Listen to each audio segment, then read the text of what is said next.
The lecture hall aboard the Concordia Drift was massive, a hollowed-out sphere lined with tiered seating that gleamed under the sterile white lights. Rows of alien students, all meticulous in posture and demeanor, filled the seats with a quiet hum of anticipation. At the center, under a low-gravity field, floated a single metal platform where guest lecturers were invited to speak. Today, the guest was human. Mason Dillard adjusted the collar of his navy jumpsuit and tried not to look like he was sweating. He wasn't exactly the diplomatic type, more of a mechanical engineer who had fixed one too many alien ships to stay unnoticed. Now somehow he had been roped into giving a cultural exchange lecture to the Concordia Drift Academy's Xenohistory class. He cleared his throat and leaned toward the mic embedded in the platform. "Good afternoon," Mason said, voice echoing slightly. "Name's Mason Dillard, from Earth, United States, if you know where that is." A wave of blinking nodules, vibrating antennae, and color shifts rippled through the students. Mason took that as a yes. "Today, I'm supposed to explain how humans adapt to pretty much anything. Survival, innovation, that sort of thing." He clicked a button and a hologram of Earth spun into the air beside him. A few students with translucent skin leaned forward, eyes wide. Mason took a breath to calm down. His stomach growled, low and rumbling like an approaching thunderstorm. The reaction was immediate. All at once, every alien in the room froze. Not a blink, not a twitch. The vibrant colors, many of them had been cycling through, collapsed into a dull, muted gray.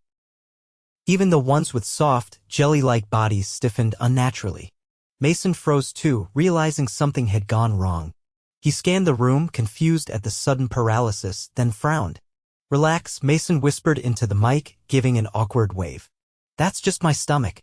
The words had barely left his mouth before a ripple of murmurs spread through the lecture hall. One student, a spindly creature with 3 necks, raised a trembling limb. "You possess an internal predatory organism?" it asked, voice warbling. No, Mason said quickly, hands up. "It's just hunger. Means I need food. Happens all the time." The aliens remained visibly tense.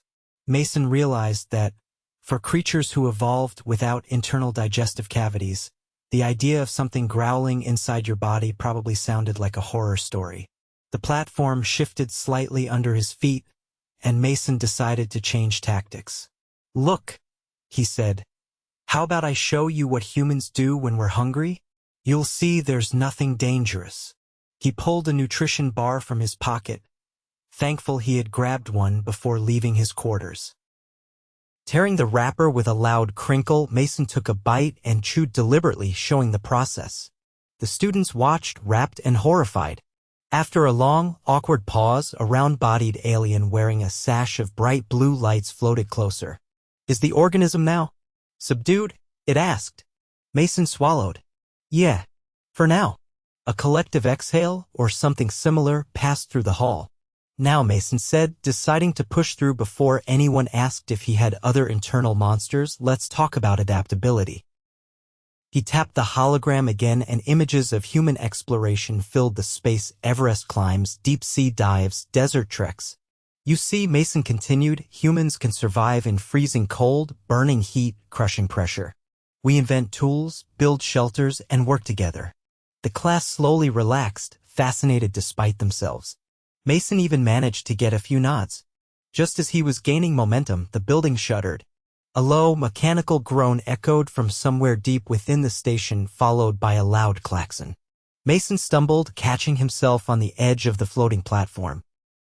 A voice, sharp and urgent, blared from the overhead speakers. "Containment breach in Sector Delta 4. Evacuate immediately." Students jumped from their seats. Some hovered, others sprinted on multiple legs toward the exits. The room became a swirl of panicked motion. Mason glanced up at a display flashing red. Delta 4 wasn't far. He needed to move.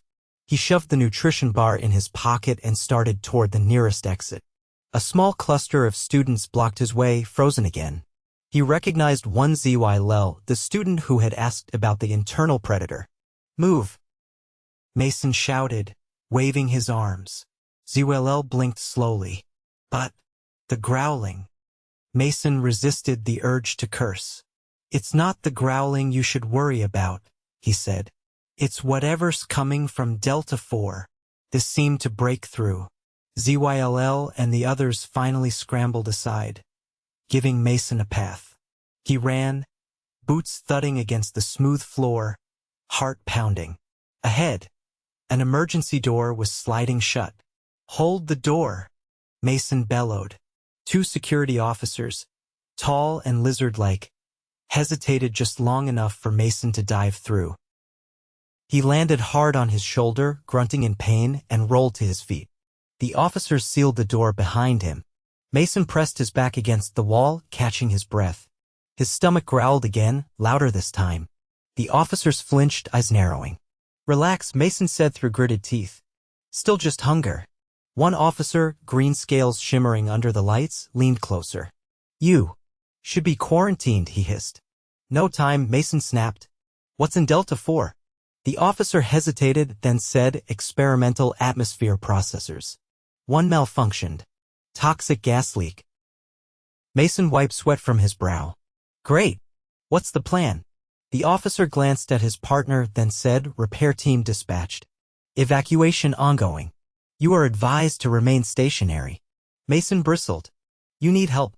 I'm an engineer." The officers exchanged doubtful looks. Before they could answer, another tremor rocked the corridor.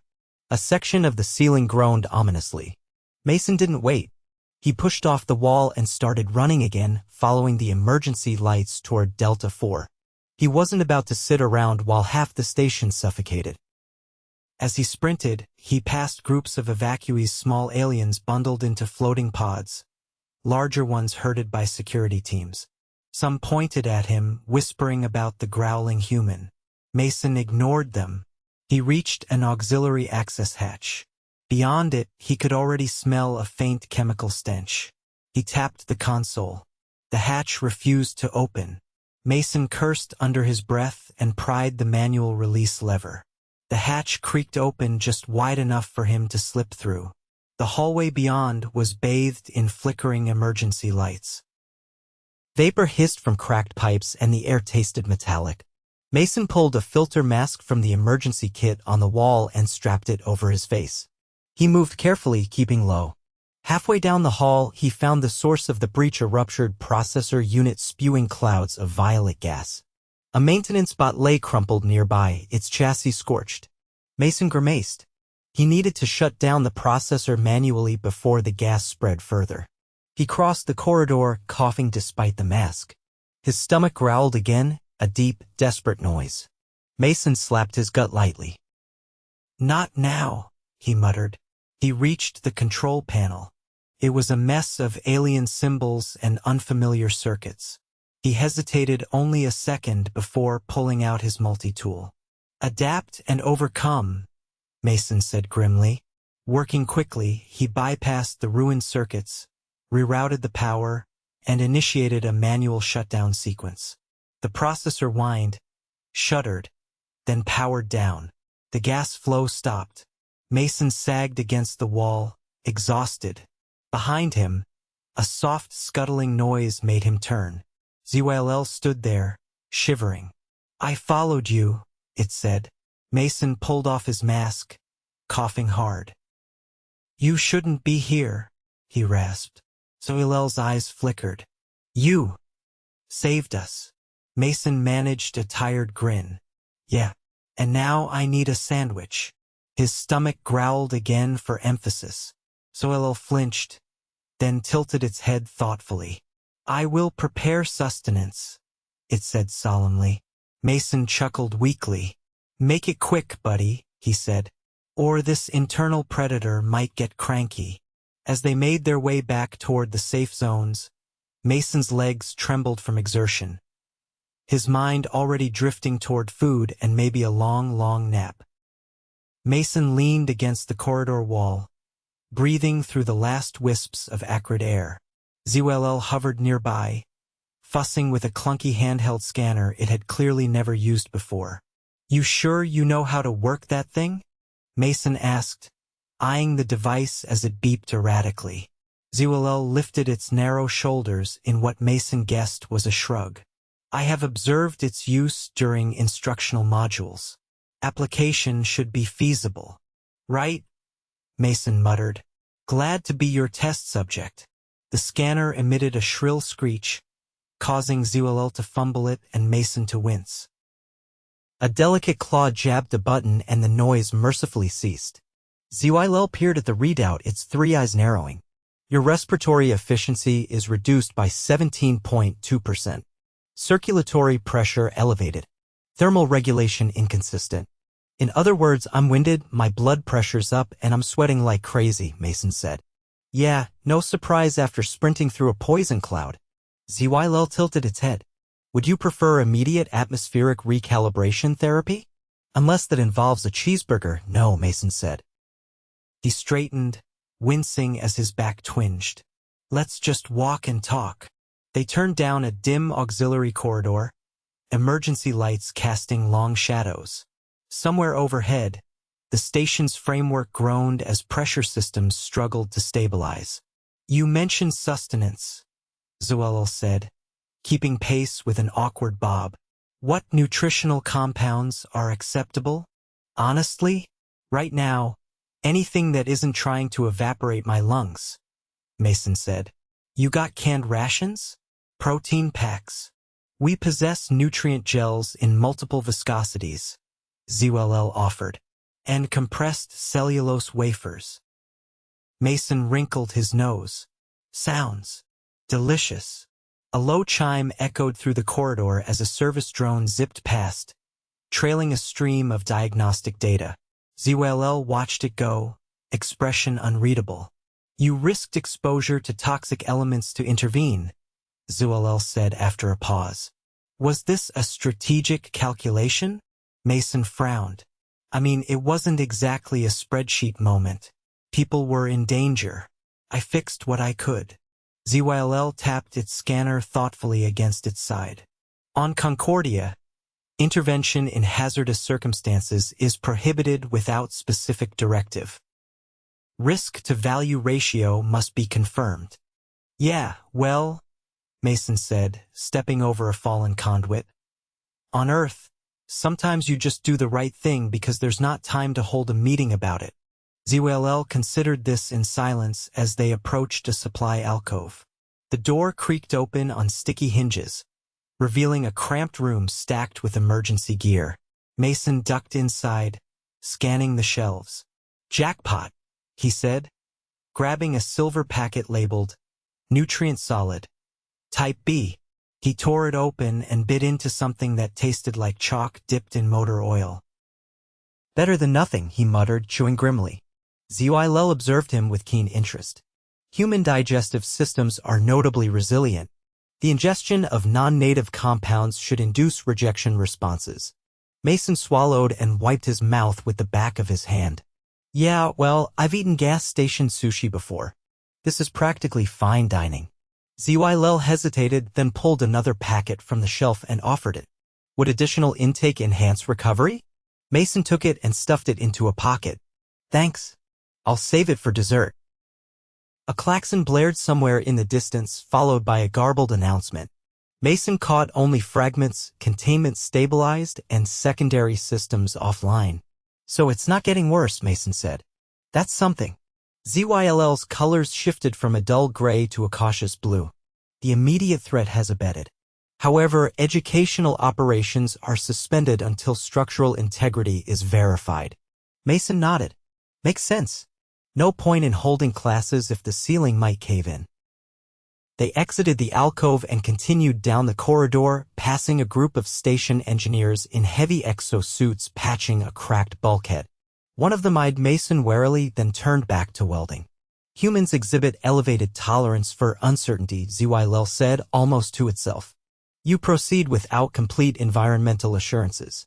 Mason shrugged. If we waited for perfect conditions, we'd never get anything done. They reached a junction where a temporary barrier blocked the main thoroughfare. Signs in 4 different languages warned of restricted access. Guess we're taking the scenic route, Mason said, turning into a narrower maintenance tunnel. The air grew warmer as they descended. Pipes lined the walls, some hissing gently. Mason rolled his shoulders, trying to shake off the aches settling into his muscles. You know, he said, You guys ever think about adding more emergency drills? Seems like most of the station froze up when the alarms went off. Zyll bristled, a faint ripple passing over its skin. Our operational models prioritize system reliability. Failure scenarios are statistically negligible. Yeah, well, Earth models the same way, Mason said. Thing is, life doesn't read the manual.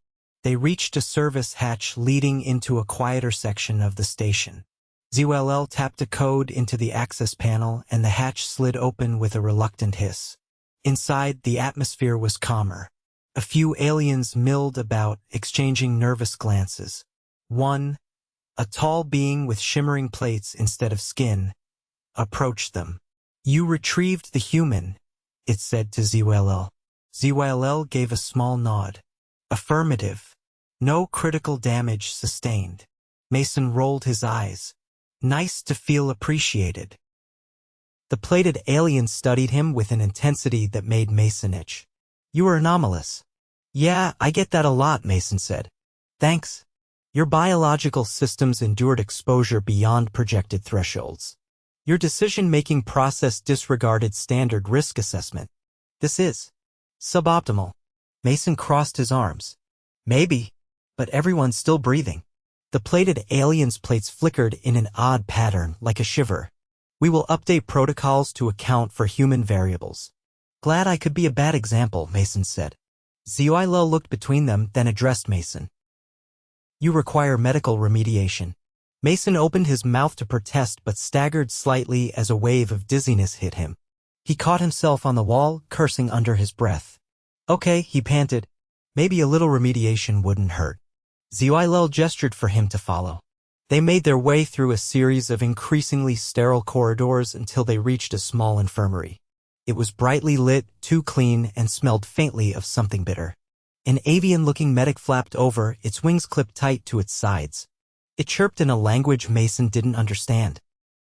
Zyll answered quickly, and the medic beckoned Mason to a reclining chair. Sit, Zyll said.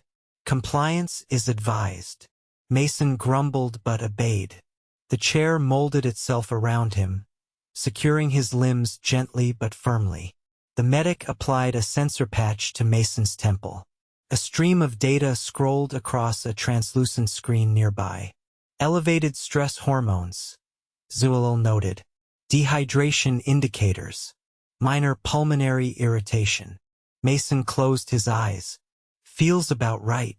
The medic injected something cool into his arm. Almost immediately, Mason's pounding headache dulled. What was that? He asked. Electrolyte restorative and anti-inflammatory compound, Zyll said. Mason cracked one eye open. Tastes like pennies. You were not ingesting it orally. Still tastes like pennies, Mason grumbled. The medic busied itself with more scans. Zyll stood close, watching intently. You endangered yourself without external compulsion, Zyll said. This behavior is not easily categorized. Mason shrugged as best he could in the chair. Maybe not everything fits neatly into a category. Zyll was silent for a long moment. Finally, it said, your actions altered the expected outcome. Survival probabilities increased by 22%. Mason chuckled weakly. Glad to hear I was statistically useful. The medic removed the sensor patch and released the chair's restraints. Mason sat up slowly, muscles protesting. You require rest, Zyll said. Yeah, Mason agreed. And about a gallon of water. Zyll tapped its communicator. I will arrange for hydration units and nutrient reinforcement. Mason hauled himself to his feet. Appreciate it. Really? Zyll hesitated, then extended a slender hand. Mason gripped it in a firm shake, surprising the alien, who blinked rapidly. Humans? Zyll said, voice tinged with something like wonder. Are exceedingly improbable. Mason grinned crookedly. Story of our lives. Together, they left the infirmary, the station around them still battered but slowly, stubbornly, settling back into life. 2 hours later, Mason sat hunched on a narrow cot in a temporary recovery ward. sipping cautiously from a metallic pouch of hydration fluid that tasted faintly like cucumber and sadness. The walls around him pulsed gently in blue hues, supposedly meant to promote healing, though Mason figured it was more likely to cause a migraine. Zyll stood nearby, fiddling with a portable data pad, its tendrils twitching in a rhythm Mason couldn't decipher. No other humans had checked in or shown up, and Mason wondered if he was the only Earthling aboard the Concordia Drift for now. That thought pressed on him, heavier than the fatigue in his bones. "You require caloric stabilization," Zyll said, glancing up from the pad. "Intake schedule must be re-established within the next rotation." "Already working on it," Mason said, holding up a second ration bar. This one labeled nutrient solid, type F. He ripped the packet open with his teeth and bit down. Crumbled immediately, dry and flavorless, but at least it wasn't toxic gas. Zyll edged closer, studying him with that unsettling, unblinking gaze. "You display physiological resilience beyond projected human norms," it said. "Your pulmonary recovery rate is notably accelerated." Mason swallowed the dry bite and wiped crumbs from his chin. "Yeah, well, I'm not going for any medals. Just built tough, I guess." Zyll tapped something into its pad. "Preliminary analysis suggests your species' cellular repair mechanisms operate at higher variance thresholds under duress." Mason raised an eyebrow. "Meaning?" "Meaning your biological systems accept temporary dysfunction in exchange for survival probability." "Right," Mason said. "We call it pushing through." Zyll's appendages flicked in what Mason was starting to recognize as a gesture of confusion. "This is considered advantageous?" "Not really," Mason said. "It's messy, painful, and sometimes stupid. But it works when it has to." A faint chime sounded somewhere overhead, and a low, soothing voice announced that atmospheric stabilization had been fully restored across the affected sectors. Mason let out a breath he hadn't realized he was holding. "Looks like your station's gonna live another day," he said. Zyll regarded him for a moment, then set the pad down carefully on a nearby counter. "Your actions altered the collective outcome," it said. "Your intervention was unpredictable yet effective." Mason leaned back against the wall, feeling the exhaustion seep deeper into his muscles. "Story of my people," he said. "We don't always know what we're doing. We just jump in and figure it out on the fly." Zyll tilted its head. "Is this methodology replicable?" Mason chuckled dryly. "Not really. It's kind of baked into the culture. You'd have to start with a planet full of disasters, bad weather, hungry predators, and questionable decision-making for a few million years." Zyll made a soft clicking noise Mason hadn't heard before. "This explains much." Footsteps echoed down the corridor, and a cluster of Concordia security officials entered the ward. Their polished exosuits gleamed under the soft lights, and their expressions were unreadable behind translucent visors. One of them, taller and broader than the others, stepped forward. "You are Mason Dillard," it said, voice deep and mechanical through a translator. "Yeah," Mason said warily. "In the flesh. You have been formally requested to attend a debriefing with the Station Oversight Council." Mason groaned internally. "Now? I just got patched up." The security officer's visor flickered. "The council deems your testimony critical to the incident analysis." Zyll shifted beside him. He must complete nutritional reinforcement first. The officer hesitated, then nodded. "You have 40 standard minutes." Mason sighed and took another reluctant bite of the ration bar. Nothing like a tight schedule to keep you motivated. Zyll retrieved the hydration pouch Mason had dropped and offered it back. Mason took it, grateful. As the security team waited silently, Mason finished eating, grimacing with every bite. His stomach grumbled again, though softer this time, and he noticed a few of the security officers flinch. "Still just hunger," Mason said around a mouthful of dry crumbs. "Promise." The trip to the council chamber was mercifully short. Mason shuffled along with Zyll at his side, flanked by the silent, looming officers. The corridors were emptier now, the usual bustle of station life subdued into anxious pockets of whispered conversation. When they reached the chamber, Mason was ushered through a set of tall, iridescent doors. Inside, the space was cavernous and solemn, lined with curved benches where representatives from dozens of species sat in rigid silence. Mason swallowed nervously. His boots squeaked on the polished floor as he made his way to the center of the room. An elder alien with a crown of bioluminescent fronds rose from the central podium. "Human Mason Dillard," it said, voice resonating through hidden speakers. "You are acknowledged." Mason nodded stiffly. "Appreciate it." "You intervened during a hazardous systems breach," the elder continued. "You disregarded standard evacuation protocols. You entered a restricted maintenance sector without authorization. These actions demand explanation." Mason licked his lips, choosing his words carefully. "People needed help," he said. "I had the skills to fix part of the problem. Waiting around for permission wouldn't have changed anything except maybe how many people got hurt." A murmur rippled through the chamber. Mason glanced around, spotting Zyll standing quietly near the back, watching. The elder's fronts pulsed in a slow rhythm. "Your methods are unconventional." "That's putting it politely," Mason said. "However," the elder continued, "your intervention minimized station-wide casualties and structural damage. Your unauthorized actions yielded a statistically favorable outcome." Mason blinked. "You're welcome." Several council members shifted, exchanging glances. One, a sleek being with a latticework of metallic veins across its skin, leaned forward. "Human initiative appears volatile," it said, "yet effective under crisis conditions." Mason shrugged. "That's humanity in a nutshell." The elder regarded him for a long moment, then said, "We conclude that your actions, while in violation of protocol, merit commendation." Mason blinked again. "Wait, hold on, you're not throwing me out an airlock?" A ripple of what Mason could only interpret as amusement passed through the council benches. "You will be invited to participate in future emergency response simulations," the elder said. "Your experiential knowledge is deemed valuable."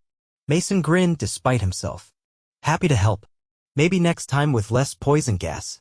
The council session ended with a low chime, and Mason was escorted out, feeling lighter than he had since the whole mess began. Outside the chamber, Zyll approached, carrying a sealed container. "Supplementary sustenance," it said, offering the container.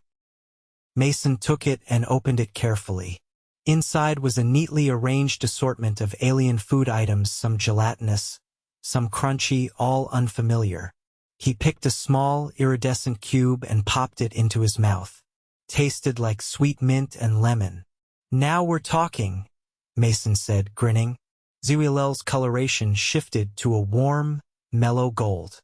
"You will remain on Concordia Drift until departure protocols are recalibrated," it said. Mason nodded. "Fine by me. I could use a few days to catch my breath." They walked side by side down the corridor, past groups of aliens who gave Mason curious, almost deferential glances. Word traveled fast. "Zyll," Mason said after a moment, "thanks for sticking with me back there." Zyll tilted its head. "Observation of human behavior yields significant data." "Yeah, but you didn't have to," Mason said. "You could have left when things got messy." Zyll considered this. "Adaptation requires proximity to variables." Mason laughed. "You're learning already." They reached the main concourse, where the station's normal rhythms were slowly returning. Vendors reopened their stalls, students drifted back toward classrooms, and maintenance drones zipped overhead repairing minor damage. Mason took a deep breath of the clean, recycled air and smiled. "No place like home," he said. Zyll glanced at him. "This station is not your home." "Doesn't have to be," Mason said. "Home's more about the people anyway." They stood for a moment, watching the flow of life return to the drift, the chaos and the resilience intertwined so naturally it was almost beautiful. Mason popped another iridescent cube into his mouth and chewed thoughtfully. "Not bad," he said. "Still gonna teach you guys about real sandwiches, though." Zyll's colors brightened, and together, they stepped into the pulse of the station. Two improbable allies in a galaxy that suddenly felt a little smaller and a lot more hopeful.